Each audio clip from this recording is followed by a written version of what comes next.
আরে আমাদের এলাকায় পুলিশ, আর এতগুলো আর্মি। আরে এটা কি দেখতেছি, উকিল সাহেবও চলে এসেছে। হ্যাঁ ক্যাডিবি। আরে এরা সবাই তো আমার কাছে আসতেছে। আরে স্যার কি হয়েছে বল, বাচ্চাদের জেল কোথায়? স্যার আমি তো জানি না বাচ্চাদের জেল কোথায়। এ বলবি নাকি বলবি না? এ তাড়াতাড়ি বল।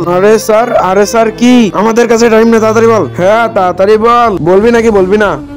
আরে স্যার আরে বলে যা। আমার মনে হয় জেল এদিক কোথাও আছে। আরে এই জায়গায় ওই জেল, চলো। নিচে থাকা সাবস্ক্রাইব বাটনে যারা ক্লিক করে সাবস্ক্রাইব করবে, আল্লাহ তাআলা যেন তাদের কবরে শান্তিতে রাখে। আর এই ভিডিওতে যারা লাইক কমেন্ট করবে, আল্লাহ তাআলা যেন তাদের মনের আশা পূরণ করে, আমি দোয়া করলাম। আরে স্যার আমাকে বাঁচায় নেন। স্যার প্লিজ আমাকে জেল থেকে বের করে দেন, আমার পরিবারের লোক আমার জন্য অনেক চিন্তা করতেছে।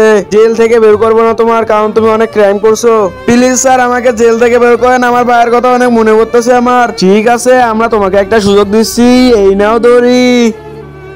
এই দড়ি টেনে তুমি যদি আমাদেরকে হারাতে পারো, তাহলে আমরা তোমাকে জেল থেকে বের করে দেব। কি, এটা তো অনেক কঠিন কাজ, কিন্তু আমি আমার ভাইয়ের জন্য এটা চেষ্টা করে দেখবো। আচ্ছা ঠিক আছে, সবাই এসে রশি ধরে টানতে হবে।